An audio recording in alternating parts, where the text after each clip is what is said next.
चरण शरण मुझको दे करके दिया मोक्ष का मार्ग। समय सागराचार्य गुरु से पाया निर्मल ज्ञान। बोधि समाधि पा करके अब पद पाऊं निर्वाण। बोधि समाधि पा करके अब पद पाऊं निर्वाण। देवादिदेव श्री 1008 शांतिनाथ भगवान की जय। देवादिदेव श्री 1008 आदिनाथ भगवान की जय। भगवान के महामोक्ष कल्याण की जय। अनंतानंत गणधर परमेष्टि भगवान की जय। परम पूज्य दीक्षा प्रदाता आचार्य भगवंत गुरुवर श्री विद्यासागर जी महामुनि राज की जय। परम पूज्य श्रुत प्रदाता आचार्य गुरुवर श्री समय सागर जी महामुनि राज की जय। 3 कम 9 करोड़ मुनि राजों की जय। सागर जी महाराज की जय। कारिका संघ की जय। समय काफी हो चुका है। संघ की चर्या का समय बहुत पास में है। फिर भी आज का यह अवसर देवादिदेव युग के आदि में मोक्ष पधारे वृषभनाथ भगवान का आज माघ बदी 14 के दिन मोक्ष कल्याण हुआ। वैसे बदी जो है वो अच्छे के लिए नहीं माना जाता। बदी को अच्छा नहीं माना जाता, सुधी अच्छी मानी जाती है। मगर धौला आदि में आया है कि कुछ ऐसे कार्य होते हैं वो मंगल हो जाते हैं। उसमें पंच कल्याण की जो तिथियां हैं वो काल मंगल के रूप में स्वीकार की गई है। इसलिए आज भी अगर बदी है फिर भी यह शुभ तिथि है, क्योंकि आज भगवान ने निर्वाण को प्राप्त किया। आप लोग आदिनाथ भगवान के जीवन से बहुत अच्छे तरीके से परिचित हैं, क्योंकि जब जब पंचकल्याणक महामहोत्सव होता है तो उन्हीं के जीवन वृत्तांत को बताया जाता है। फिर भी उस विषय में आपके सामने मोक्ष कल्याणक के विषय के बारे में रखना चाहता हूँ। आचार्य उमा स्वामी महाराज ने तत्वार सूत्र ग्रंथ की रचना की और उसमें सबसे प्रथम सूत्र मोक्ष के लिए लिखा, सम्यक दर्शन ज्ञान चारित्राणी मोक्ष मार्ग। यह मोक्ष का मार्ग है और मार्ग में सुख कभी नहीं होता, ऐसा गुरुदेव और हमारे आचार्य श्री भी कहते हैं। हम जब किसी भी मंजिल की तरफ बढ़ते हैं तो उसमें मार्ग में कभी भी सुख हो नहीं सकता, और मोक्ष मार्ग में तो सुख है ही नहीं, क्योंकि उपसर्ग और परिसरों से जो घिरा होता है वही मोक्ष का मार्ग होता है। यहाँ प्रतिपल परिसरों को सहन करना है और उपसर्गों को सहन करना होता है। सुख यहाँ है, ना शारीरिक सुख है, ना मानसिक सुख है, ना आत्मिक सुख है। अभी मात्र श्रद्धान का ही सुख अभी मोक्ष मार्ग में रहा है। हमारी जो आस्था है, विश्वास है, उसी के बल पर हम इस मोक्ष मार्ग पर चल रहे हैं। और 10वें अध्याय के दूसरे सूत्र में आखिरी में फिर उन्होंने बताया कि मोक्ष प्राप्त कैसे होता है। तो बंध हेत्वाभ्याम निजराभ्याम सर्व कृष्ण कर्म विप्र मोक्षो मोक्षः। अर्थात जब बंध के हेतु का अभाव होता है और सारे कर्मों की निजरा होती है, तब जाकर हमें मोक्ष होता है। कर्म कितने प्रकार के होते हैं पता है? 8 प्रकार के। ये 8 प्रकार के कर्म जो है द्रव्य कर्म का भेद है। वैसे कर्म 3 प्रकार के होते हैं, द्रव्य कर्म, भाव कर्म और मनोकर्म। जब इन तीनों कर्मों का हम पूरी तरह से समाप्त करते हैं तभी इस आत्मा को निर्वाण की प्राप्ति होती है, मोक्ष की प्राप्ति होती है और वह अनंत अव्याभात सुख का अनुभव करती है। तो बंध के हेतु कौन कौन से आपको पता है ना?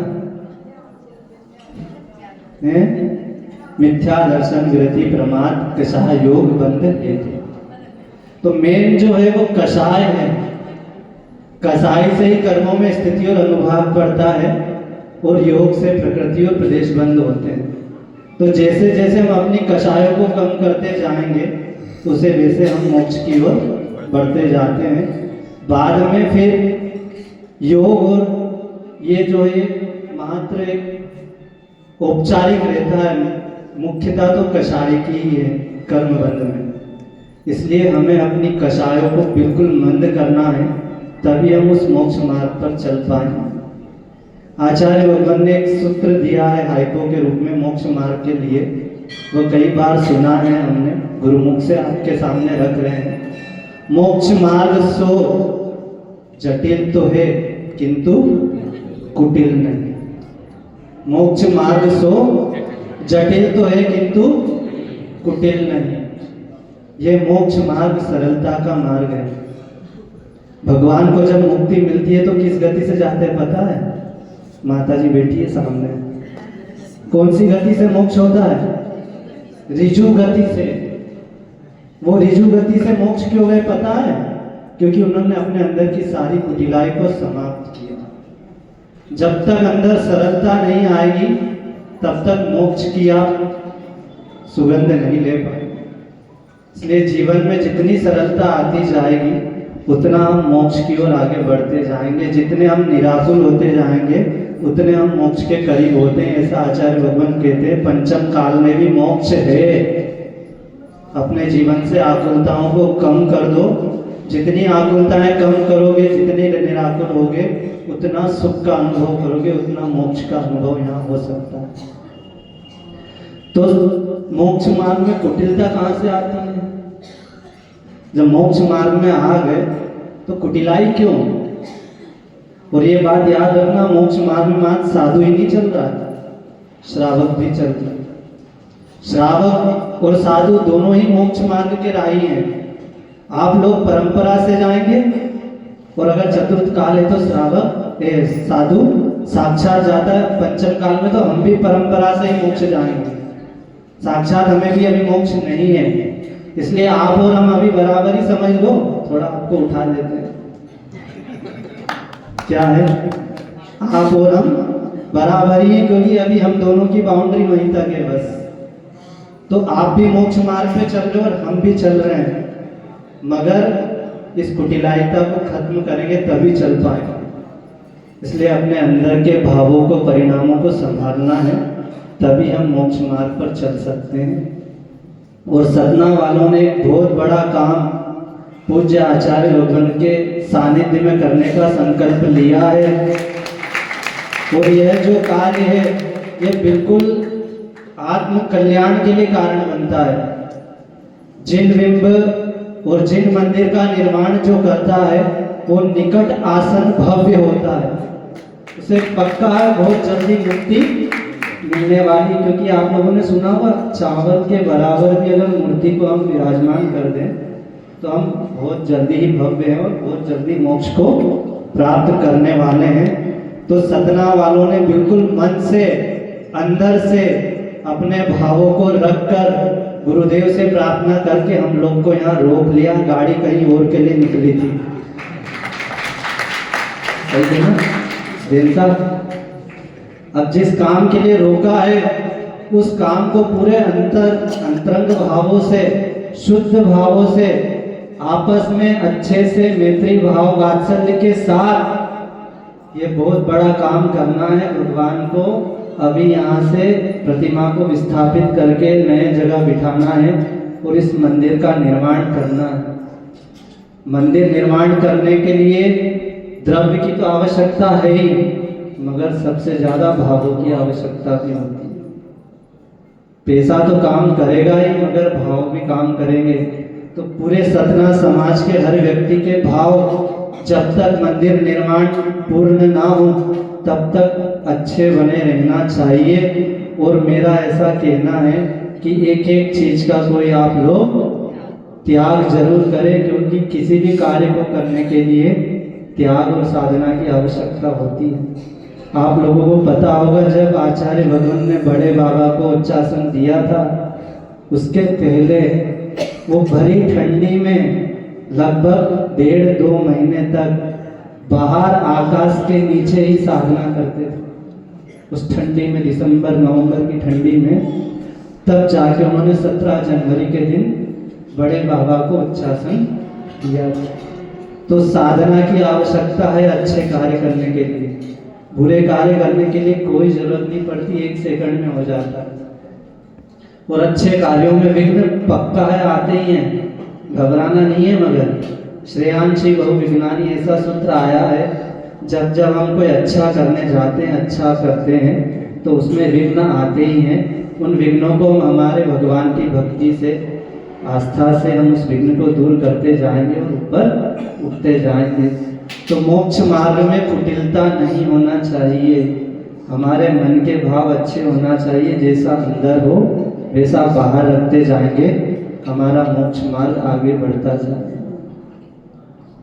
और आचार्य जी ने एक दोहा भी लिखा है मोक्ष के लिए, सब में वह न योग्यता मिले न सबको मोक्ष। सब में वह न योग्यता मिले न सबको मोक्ष, बीज सींचते कब का सब कहाँ जैसे ठर्रा मोठ। समझ में आ गया? एक भव्यत्व गुण होता है। जीव के 3 असाधारण पारिणामिक भाव है, भव्य, अभव्य और जीवत्व। तो जीवत्व तो सबके पास है, मगर भव्यत्व और अभव्यत्व 2 भाव ऐसे होते हैं जो किसी किसी में पाए जाते हैं। तो जो भव्य होता है वही इस मोक्ष मार्ग पर चलकर अपनी आत्मा का कल्याण कर सकता है। भव्य का अर्थ दिया है जो रत्नत्रय धारण करने की योग्यता रखता है, वह भव्य होता है और वो अपना कल्याण कर लेता है। तो जो भव्य है वही इस मोक्ष को प्राप्त करता है। आचार्य जी ने उदाहरण दिया है, जैसे आप लोग रसोई में मोठ या मूंग बनाते हैं, तो जब मूंग बनाते हैं तो सारे मूंग सींचते नहीं हैं, कुछ कुछ ठर्रा रह जाते हैं, पत्थर रह जाते हैं। उसको कितना ही पानी पिलाओ, कितना ही सीटी ले लो, कितना ही सिंचाओ, वो सींचता नहीं है। वो दिखता तो मूंग जैसे ही है, मगर भीतर से नहीं सींचता। वैसे ही जो अभव्य होता है वो भीतर से नहीं पिघलता, बाहर से तो आपको सारी क्रियाएं करता हुआ दिख सकता है। मगर यहाँ जितने भी बैठे हैं, जितने भी समूह शरण में शांतिनाथ भगवान की पूजा अभिषेक करने और आप लोग आ रहे हैं, और जो इस जिन मंदिर निर्माण का भाव रख रहा है, मेरी नज़र में वो सारे के सारे निकट भव्य हैं। क्या है? निकट भव्य है, क्योंकि इतने अच्छे परिणाम आना यह अभव्य के बस की बात नहीं है, वो भीतर ही भीतर अलग होता है। इसीलिए आप सभी लोग अच्छे से शांतिनाथ भगवान की आराधना करें। और जिस तरह आज आदिनाथ भगवान ने अपने 8 कर्म और 9 कर्म, द्रव्य कर्म, भाव कर्म को नाश कर उस निर्वाण पद को प्राप्त किया, आप सभी उस निर्वाण पद को प्राप्त करें। इसी मंगल भावना के साथ अहिंसा परमो धर्म, बोधि समाधि परिणाम शुद्धि स्वात्मोपलब्धि शिव शोक की सिद्धि, चिंतामणि चिंतित वस्तुदान तम परम पूज्य आचार्य श्री विद्या